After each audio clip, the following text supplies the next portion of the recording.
Ya, terima kasih Majelis. Kepada ahli, pertanyaan pertama adalah, apakah masih perlu ditafsirkan pasal 47 Undang-Undang MK yang menyatakan putusan Mahkamah Konstitusi berlaku seketika menjadi hukum positif, ya tadi disebutkan erga omnes. Hal ini saya tanyakan terkait dengan pencalonan Gibran. Di putusan nomor 90 sudah jelas disebutkan syarat kepala daerah.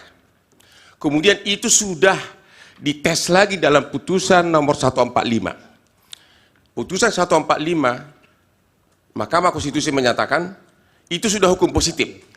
Pertanyaan terkait di sini, kalau sudah jadi hukum positif berarti sudah berlaku. Kalau sudah berlaku berarti syarat dalam peraturan PKPU 2003 tersebut udah otomatis dirubah dengan putusan MK tersebut karena sudah otomatis berlaku. Hal ini saya tanyakan juga kepada ahli. Baru-baru ini Mahkamah Konstitusi merubah pasal 310 ayat 1 KUH pidana, yaitu pencemaran nama baik. Kalau kita laporkan ke polisi sekarang pencemaran nama baik 310 ayat 1 sudah ditolak. Apakah Anda pernah melihat KUH pidana dibawa ke DPR untuk dirubah sesuai dengan putusan MK tersebut? Dan otomatis berlaku perubahan tersebut. Pertanyaan Bapak apa? Ya, pertanyaan saya itu sudah ada contoh nyata dalam praktek bahwa pasal 47 itu sudah diterapkan. Ya, jadi Bapak tidak bertanya. Pertanyaannya, apakah masih perlu ditafsirkan pasal 47 tersebut? Yang kedua, mengenai pengertian, pertanyaan kedua adalah mengenai bansos. Dalam putusan nomor 01 disebutkan dari MK, yaitu tahun 2019, penalaran yang wajar saja tidak cukup alasan sebagai bukti money politik dalam pemilu. Apakah Anda setuju dengan pertimbangan majelis hakim tersebut? Terima kasih. Baik, dari Bawaslu cukup? Masih ada yang mulia? Oh, silakan. Satu pertanyaan. Terima kasih, Yang Mulia. Saudara ahli, Mahkamah Konstitusi pernah melakukan judicial constraint dalam kasus Bovendigul, ya, seorang calon bupati yang memang belum memenuhi syarat jeda berapa tahun setelah jatuh pidana, tapi tetap diloloskan oleh KPU. Tapi kasus itu sebenarnya sudah pernah dibawa ke Bawaslu dan ke Pengadilan Tinggi Tun, tapi diabaikan KPU, sehingga pada saat terakhir Mahkamah melakukan judicial constraint dengan membatalkan pencalonan yang bersangkutan dan memerintahkan pemungutan suara ulang tanpa mengikut sertakan calon yang bersangkutan. Apakah ini relevan dibandingkan dengan kasus yang sekarang disidangkan di Mahkamah Konstitusi ini? Kita mengetahui bahwa pencalon Pak Gibran itu telah diterima oleh KPU dan beberapa kali di-challenge, antara lain di-challenge, dilawan di DKPP, di kode etik, tapi tidak ada satupun putusan dari Bawaslu maupun juga putusan dari pengadilan yang menyatakan itu adalah satu yang tidak sah tapi terus dilaksanakan oleh KPU. Kalau dua hal ini diperbandingkan, menurut saudara, tanpa adanya satu putusan dari pengadilan atau putusan dari Bawaslu yang dilampaui oleh KPU, apakah cukup alasan Mahkamah Konstitusi itu untuk mendiskualifikasi pasangan calon yang dan memerintahkan pemungutan suara ulang tanpa mengikut sertakan calon yang bersangkutan? Karena putusan yang kedua, apakah saudara ahli berpendapat bahwa putusan dari satu majelis kode etik, ya, ataukah DKPP itu membawa implikasi ke bidang hukum? Menurut ahli, apakah kode etik yang diputuskan oleh DKPP atau MK-MK itu adalah apa yang dalam filsafat hukum dianggap sebagai suatu norma yang lebih tinggi daripada satu norma undang-undang? Ataukah putusan kode etik itu sebenarnya tidak lebih tinggi daripada undang-undang? Karena pembentukan majelis kode etik dan merumuskan kode etik itu justru adalah perintah dari undang-undang, seperti dalam undang pemilu, undang-undang KPK, dan lain-lain sebagainya. Mohon ahli menjelaskan soal ini. Cukup. Silakan Pak Charles, singkat-singkat. Mohon izin agak panjang yang mulia, karena banyak. Nanti saya potong kalau sudah waktunya. Oh ya, siap. Baik.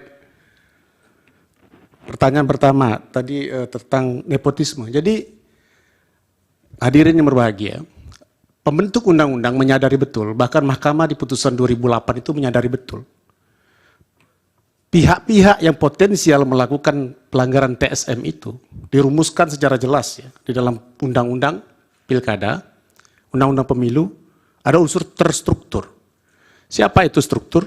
Aparat pemerintah dan penyelenggara pemilu. Artinya, kalau kita urai, siapa itu aparat pemerintah? Mulai dari presiden, ya, sampai jajaran di bawahnya, sampai kepala desa. Itu adalah pihak-pihak yang potensial melakukan pelanggaran secara terstruktur. Secara sadar, politik hukum kita memang mengarahkan ke situ. Kenapa? Faktanya dalam setiap penyelenggaraan pemilu, yang melakukan pelanggaran terstruktur itu memang dua pihak itu. Kalau nggak penyelenggara pemilu, ya aparat pemerintah. Makanya kemudian kenapa dalil di 2014, ya, di mana pada saat Pak Jokowi maju pertama kali dalam pilpres berhadapan dengan Pak Prabowo, itu dalil pelanggaran TSM-nya tidak mengarah kepada aparat pemerintah, tidak mengarah kepada Pak SBY yang pada waktu itu sebagai petahana yang kemudian tidak ikut lagi, tapi lebih banyak mengarah kepada penyelenggara pemilu yang didalilkan oleh Pak Prabowo pada waktu itu penyelenggara pemilu melakukan pelanggaran TSM. Tapi 2019 pelanggaran TSM diarahkan ke aparat pemerintah, yaitu mulai dari presiden. Kebetulan Pak Jokowi menjadi peserta juga. 2024 Pak Jokowi tidak menjadi peserta, tapi tetap pelanggaran TSM itu diarahkan juga ke beliau selaku pimpinan tertinggi dari pemerintah kita. Dan ini sudah menjadi patsunnya dan sudah menjadi praktik juga dan sudah menjadi fakta di dalam perkara-perkara yang pernah diputus oleh mahkamah, baik di level pilkada maupun di level pilpres. Tadi saya sudah katakan, bukan mahkamah tidak memeriksa perkara itu, bukan mahkamah tidak menyatakan bahwa dia tidak berwenang, bukan mahkamah menyatakan dia tidak berwenang, tapi lebih kepada tidak terbuktinya dugaan pelanggaran TSM pada saat 2019. Lalu bagaimana dengan 2024? Mahkamah sudah melakukan, mohon maaf ini prosedural, judicial activism, bukan judicial restraint. Bahwa dalam hal Bawaslu, KPU, termasuk DKPP, tidak melaksanakan tugasnya. Kenapa? Karena unsur berikutnya dari pelanggaran terstruktur itu adalah penyelenggara pemilu. Sehingga meskipun ada putusan DKPP, ada putusan KPU, ada putusan Bawaslu, ada proses yang sudah selesaikan di Bawaslu, baik sudah ada putusannya, belum ada putusannya, atau belum diperiksa oleh Bawaslu, mahkamah kemudian dapat memeriksa itu. Kenapa? Untuk membuktikan unsur terstruktur itu. Jangan-jangan para penyelenggara pemilu secara kolektif bahasa undang-undang bersama-sama sudah melakukan pelanggaran pemilu, sudah melakukan pelanggaran asas-asas pemilu itu. Disitulah esensinya kenapa kemudian secara sadar kita mengatakan untuk terjadinya pelanggaran TSM, untuk bisa diperiksanya pelanggaran TSM, Mahkamah Konstitusi bukanlah lembaga pembanding dari putusan Bawaslu, bukanlah upaya banding, bukanlah upaya kasasi semacam itu, tapi memeriksa secara keseluruhan terhadap fakta-fakta persidangan. Tapi lebih kepada bagaimana kemudian fakta itu bisa diperiksa dan dibuktikan dalam persidangan yang mulia ini. Terkait dengan yang disampaikan oleh pertanyaan berikutnya, erga omnes. Kita yang studi hukum tata negara paham betul ya, ada dua pembeda antara hukum administrasi negara dengan hukum tata negara. Oppenheim, Van Hollenhoven juga mengatakan, hukum tata negara itu adalah hukum yang mengkaji negara dalam keadaan diam. Hukum administrasi negara itu mengkaji negara dalam keadaan bergerak. Putusan Mahkamah Konstitusi, putusan Mahkamah Konstitusi, undang-undang, konstitusi itu negara dalam keadaan diam. Dia akan dilaksanakan oleh hukum administrasi negara. Dia tidak akan bisa berjalan kalau tidak ada aturan pelaksananya. Disitulah esensi dari peraturan PKPU itu dibentuk lebih lanjut. Pertanyaan dari Bawaslu, apakah selalu harus ada tindak lanjut putusan PKPU? Bukan harus dibentuk dalam suatu undang-undang, bukan harus merevisi undang-undang. Putusan MK erga omnes terhadap undang-undang, tapi dia butuh aturan lebih lanjut di tingkat teknis. Saya simulasikan, kalau saya sebagai kepala daerah, pernah menjadi kepala daerah, belum berusia 40 tahun, lalu saya akan didaftarkan sebagai calon presiden dan wakil presiden, apa syarat administratif yang harus saya penuhi? Kalau kepala daerah yang sedang menjabat, undang-undang sudah mengatur. Surat izin, pemberitahuan izin kepada presiden, itu cukup dilampirkan. Tapi kan perintah putusan 90 itu bukan hanya kepala daerah yang sedang menjabat. Bagaimana? Apa yang harus saya lampirkan?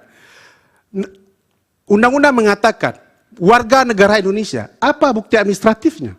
KTP, itu diatur di PKPU.